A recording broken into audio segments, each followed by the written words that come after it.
Long ago, in a living room very much like yours, two women made up a podcast on how movies link up to each other, and they called it 6 Degrees of Feature Film.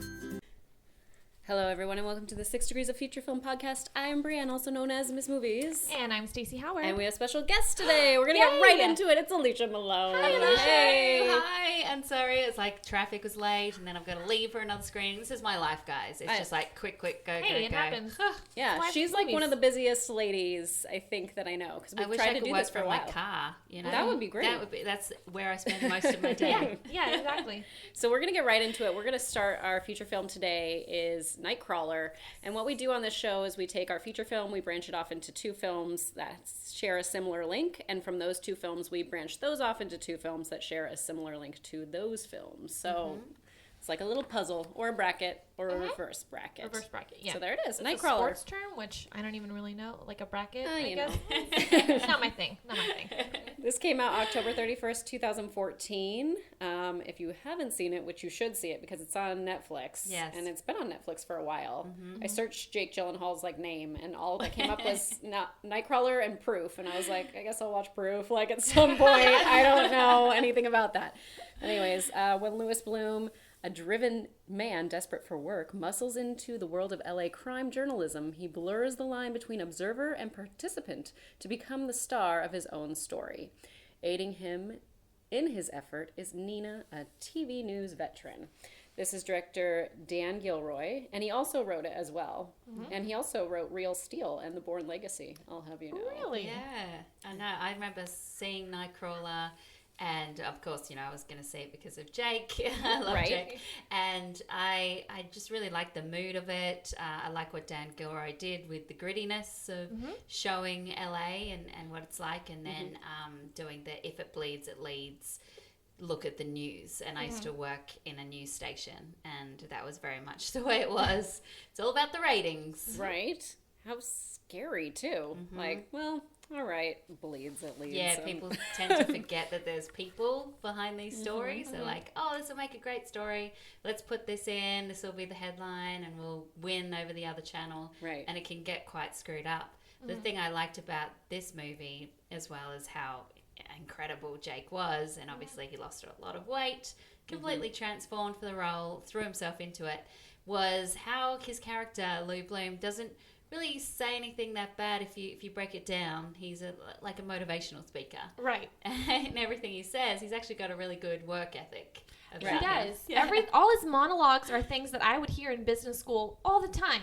Things that I would read in textbooks or have to memorize for a test or something. And it scared me so much because I'm like, I wonder if I sounded like that in school, or if my professors kind of sounded like that. I just thought it was funny that he had such a logical reason behind everything he did, and yet it resulted in like death and chaos and stuff. I thought it was crazy. Sociopathic. Yeah. Because he's so disconnected from the world. But you got to admire the way he really set his sights on the job, and he got it.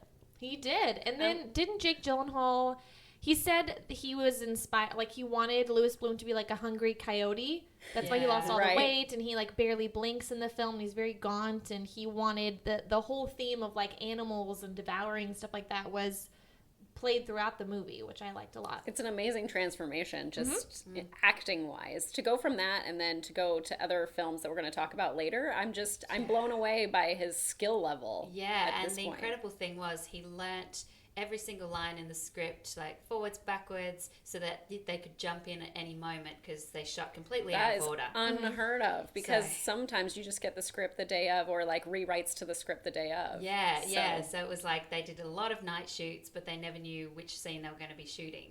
So it'd be like, okay, we're going to go to page 20 now, let's shoot that. And he would just know it off the top of his head. He learnt it like a play, which was incredible. So it's a lot of words. That's good. That's a skill that like all actors should be doing. Like I would think that's how, if I were to be an actor, which I'm not, but if I were, like, I feel like I would want to memorize it like a play, because I've done theater in that sense, but I know that that's not how movies work. I think Anthony Hopkins does that. Doesn't Probably. he say He's says insane. his lines almost 200 times over and over and over? He just makes to a tick mark it? on his script every single time that he's read it, and it's like filled with just like tick marks on the front and the back. It's amazing. And Jake, I think, was one of the producers on Nightcrawler as well, and it was a real passion project for him. He's definitely turned to indies in the last few years, Right. which is great because I think that's been able to give him creative roles that he Right. didn't get in the blockbuster world. Let's get into that too. Some of those indies. Prisoners, is that considered an indie, or I'm is that considered a considering it an blockbuster? indie, but, I mean, I think if you looked at the budget, it's probably a blockbuster. But I say indies about the spirit, and the spirit of Prisoners is an independent film. Definitely. Now, our link is Jake Gyllenhaal films, because when you have Alicia Malone on your podcast, you need to play to things that we like. Can I say what I'm doing at the moment? So I'm about to go to South by Southwest tomorrow. Jake is going to be there to promote Demolition. I saw the movie at Toronto. It's a really interesting film. Once again, a great character for him. I really want to interview him. He's not doing any one-on-ones, so I'm starting a campaign. Get involved. Hashtag get her to the Jill. Oh, okay. That's my hashtag that I'm going with on social good. media. And I just figure if people tweet, maybe something will happen. Maybe I'll get to interview him one way or the other. Someone's like manager will see it or something. We can make this happen, Yes. people. Okay, We're gonna do everyone. it. Get her to the Jill. Get her to the Jill. Like GYL. L. L. Okay. 2 L's. 2 L's. 2 L's. Right, 2 right, L's. right. 2 Yes. L's, people. Get it to the break, Okay, got it. Cool. Yes. I love it. I think we Yay. can do it. I hope we can do it. When is good. that night? His premiere is on Saturday. Okay, it's so we in got to a do it few quick, days. guys. Yeah, so we you- need to do this you can do now. this now. Get going. Get tweeting. We will do it. Absolutely. All right, so Prisoners came out 2013, and I actually just saw this for the first time about 2 or 3 days ago, Ooh. and I was just like, wow. It's incredible, isn't it? I haven't seen acting like that from a cast. I don't even know, like, when I've seen an ensemble cast come together like that cast came together. Yeah, Hugh Every single Jackman person. was really impressive in the film. Paul Dano, like Dano. everyone. He was Melissa amazing. Leo. Melissa I didn't know that it was Melissa Leo, by the way. I had no idea. You're like, who is this woman? I had no clue. I Who is saw this it in creeper? theaters with my friend who doesn't like scary movies or thrillers or anything like this. And this movie is dark as shit. Like, it is so, so dark. And she was just like, just sinking into her seat the whole time. But Paul Dano's character, when there's a moment when he walks outside and there's like, he's walking a puppy. And then he like picks up the dog, and I was like, it freaked me out so Yeah, much. that He is just gave so me chills. yeah. The whole movie has this really creepy overtone to it. You're never sure, who did it or what happened to these children who get abducted. And I hear from people who are parents that it's particularly tough to watch. Right. Yeah. I'm a parent. Yeah. It was difficult. I really had no idea what would happen at the end. Like, would we see anyone again? Would they be alive? Any of that. And just that last frame, like, just thinking about it now, I'm like, how horrifying. Like, do I need to carry a whistle around? Like, I don't know, like, I hope that's not like a crazy spoiler, but like, do I need to carry one? Like, I maybe saw I it at should. the Toronto Film Festival, and I was kind of off to the side and blocked in the row, and I really needed to pee, but I didn't want to leave because A, I didn't want to disrupt everyone, and B, I just didn't want to miss anything because the tension was so good. I mean, Denis Villeneuve, he's a great director. I think, Mats was saying, and I agree, that in a few years' time, we'll probably be studying his films because of the way that I he hope puts things so. together and does very different movies.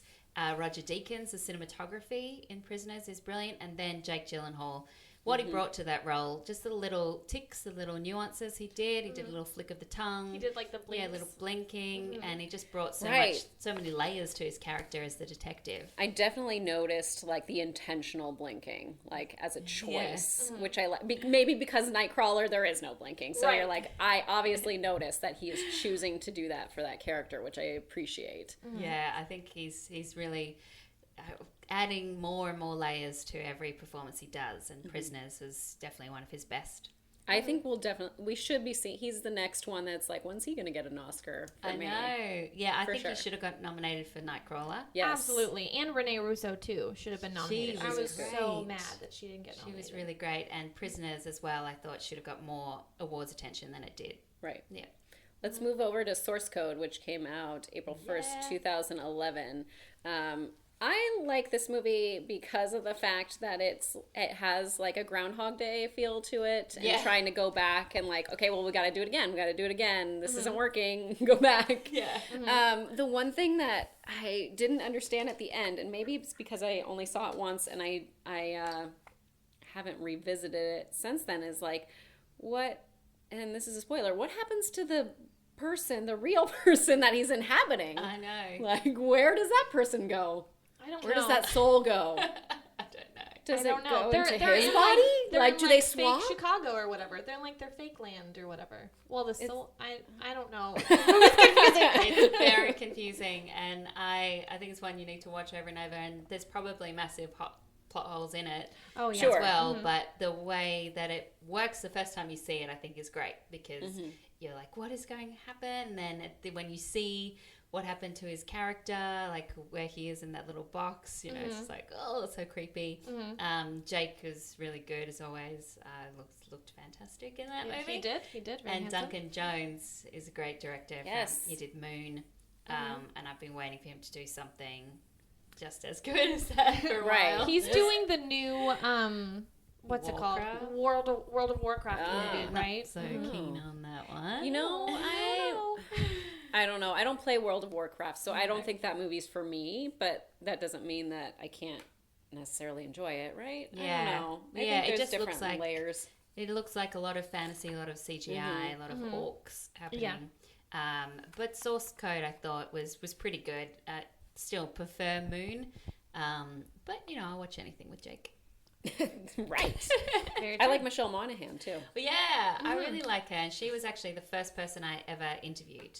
Ever. Oh, fun. Yeah, and I was really nervous, and she was really sweet. This was back in Australia, and she always remembers that now. So when I interview her, she's like, "Hey, first time I interviewed you." Aw, Aw, that's that's cute. super cute. What movie was it for? Like, what was that terrible one? That The romance, Best like, Man or something. Yeah, something about It was like- maids. Like, Oh, Brides- Maid of Honor. Maid of yeah. Honor with Maid of Pam. Honor, yes.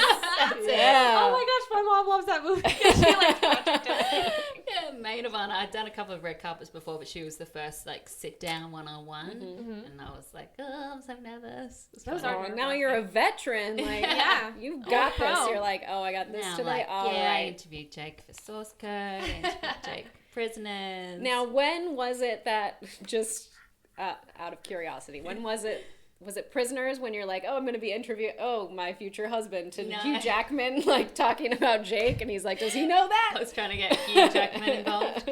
Yeah, the first time I interviewed Jake was for Love and Other Drugs in Sydney. It was on the red carpet, and because I'd loved Jake for a long time, ever since I saw Donnie Darko, you know, because I always loved his choices, particularly in the last few years, but I think he's always made interesting choices as a film star, and he's, you know, very easy to look at, and he's very intelligent and charming and witty when he talks.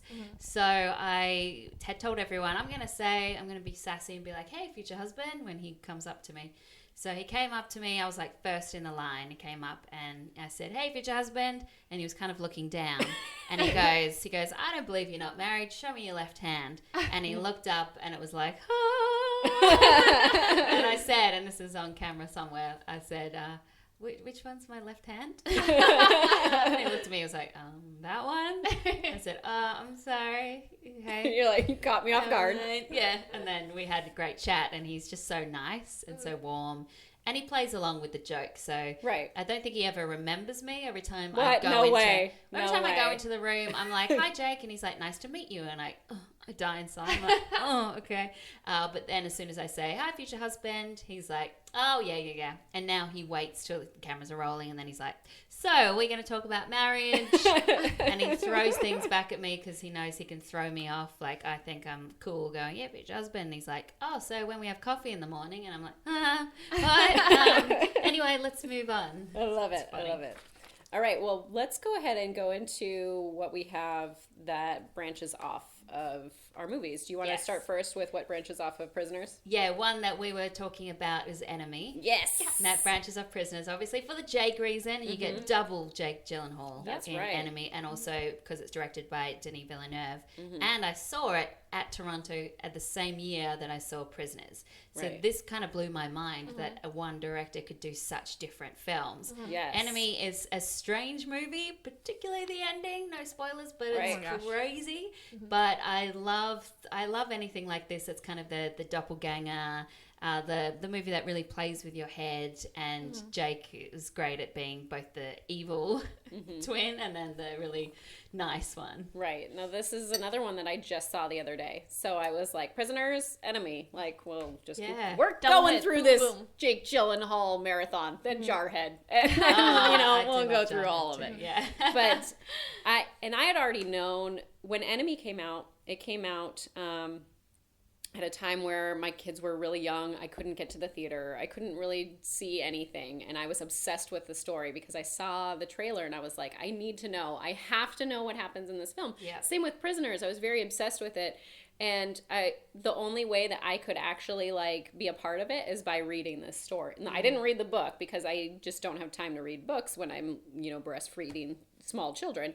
But I was able to like do the Sparks notes of like Enemy. And so I was so engrossed in it. I was like, I'm going to see this film one day and it's going to like put it all together for me. Yeah. Because I love that. I love being able to read something and then see it play out. Me too, Even if yeah. I already know the story. Yeah. I'm totally fine what with I do. like spoilers in life. Like, Yeah, I love reading the book and then seeing the movie. Yeah. I definitely love that. And Enemy, I mean, I find the story so interesting. Imagine seeing someone who looks exactly like you. Yeah. Imagine if you have a double walking around. Yeah. And at that same Toronto Film Festival, they also played, I think it's called The Double with Jesse Eisenberg. And it's kind of a similar thing about two doubles. And I know nothing about that. Yeah, and that's really interesting. I saw that. I like Enemy better, I gotta say. Well, I mean, is it the similar as kind of like intertwined story about one man's struggle with his infidelity, or is it It's kind of more, like a guy who has like an ideal version of himself, Yeah. a more confident version, and then his real version. Yeah, it's more about like his insecurities and stuff. Got So it's dealing with like an inner struggle with what he wants to be versus Jake Gyllenhaal is how others perceive him and how Right. he his relationships with other people, like his mom Right. and his girlfriend, wife, whatever. So yeah, they're different. But I love Enemy though. I love this movie.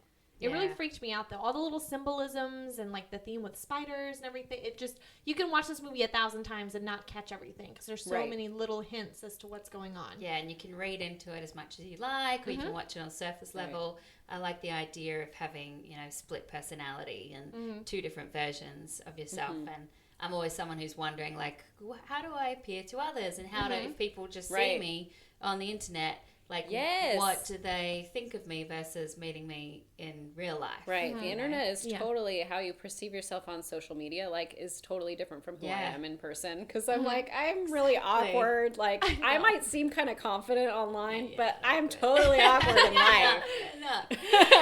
But the funny thing is, so recently, when I went to New York for Whiskey Tango Foxtrot, Tina Fey and Margot Robbie interviewed me for the film. So they had done research based on social media. So that made me think of how social media is kind of like your identity. And apparently there's a Black Mirror episode that does this, but I've never seen Black Mirror because I was thinking about, what if they created a person based on what you've put out on the internet? Like, what would that person be like? Would it be anything like you? Oh, that's Interesting. Donald Gleason is in that one. Yes, and, I hear. Haley I gotta Atwell. watch it. It's amazing. It's so good. Every episode is incredible. Everyone watch Black Mirror. It's really, really good. And also, an actor from that is in Sicario, plays Emily Blunt's partner. And he's great in that and then great in this. And a guy I was dating met that guy at a concert and had him, like, call me. Oh, really? Yeah. I was kind of, it was, like, really late at night. I was, like, a little tipsy, so I don't know if I remember the conversation. But he was like, you gotta call my girlfriend. She loves you. And so I was like, oh, my God, I love Black Mirror. So I talked to that guy on the phone. He was cool. Nice. Cool. I have to watch that. Yeah. What is your other film that you brought? You just mentioned it. Sicario. Oh. Another Denis Villeneuve film, this time Jake Yes. Gyllenhaal-less, but I still loved it. I saw it in Cannes last year, and I really enjoyed it. I thought Emily Blunt's character is brilliant. Benicio del Toro was fantastic.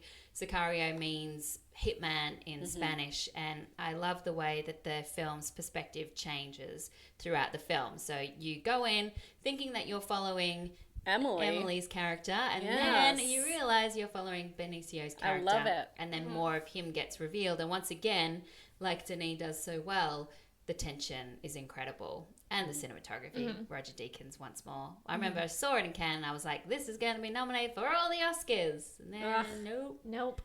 Did it get any recognition? Just Roger Deakins. Okay. His 13th nomination, no win. Oh, people felt sorry for Leo. Come on. Yeah. Calm down. Yeah.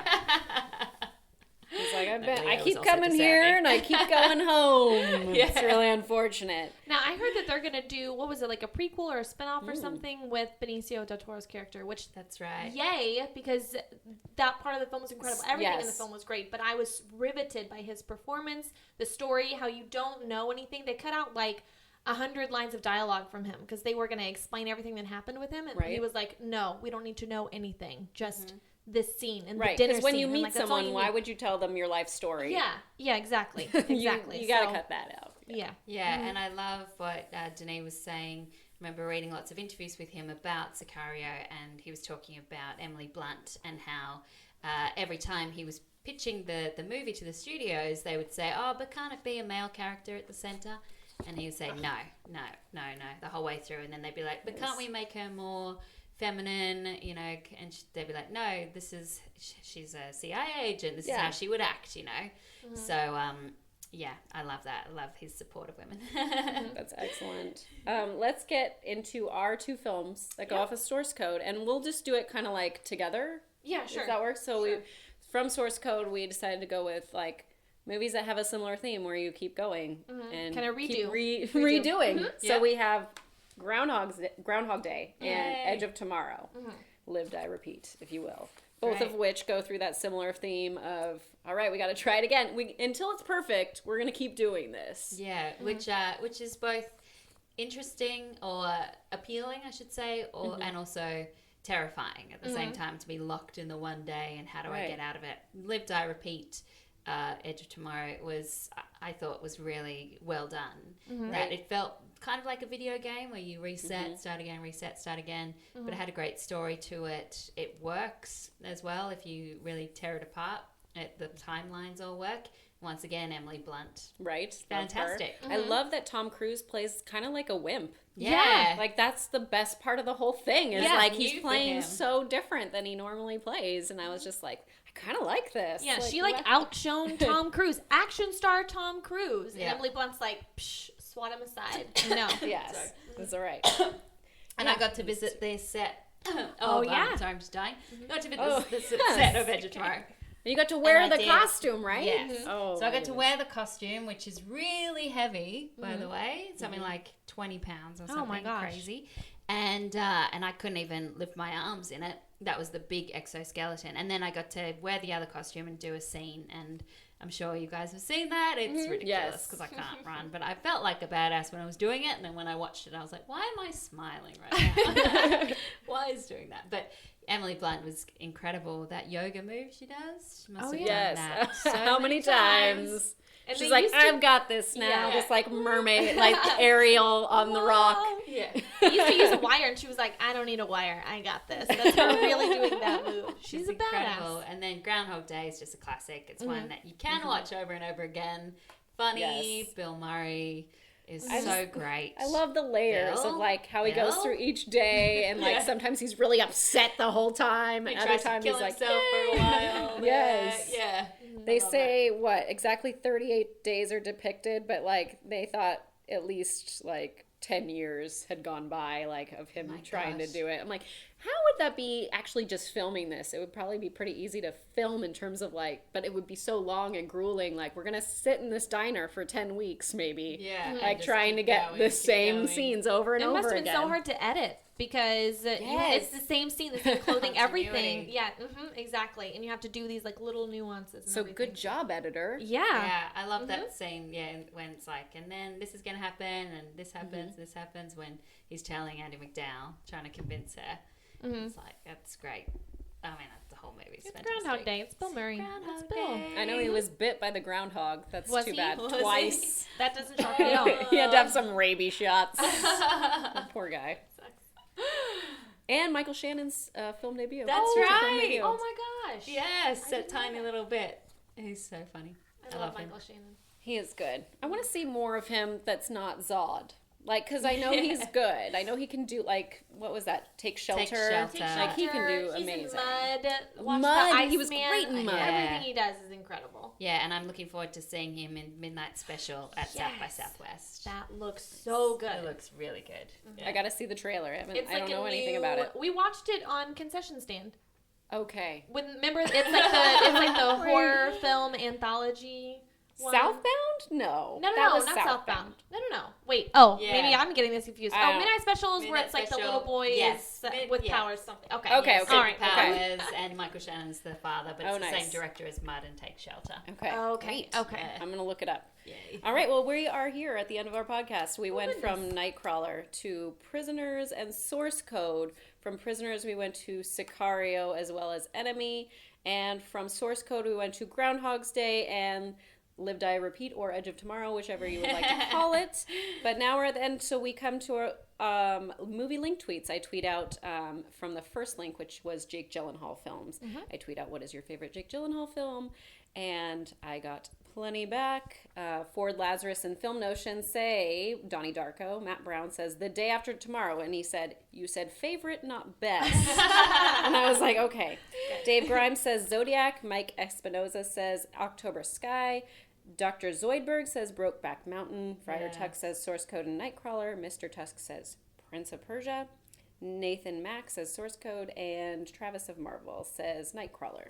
So got plenty of a variety. Yeah. I'm surprised. I thought it would be more Donnie Darko, actually. I'm glad someone said Zodiac. That's Yes. probably my favorite Zodiac. Gyllenhaal film. I'm glad behind someone said Prisoners. Brokeback Mountain. I love that one.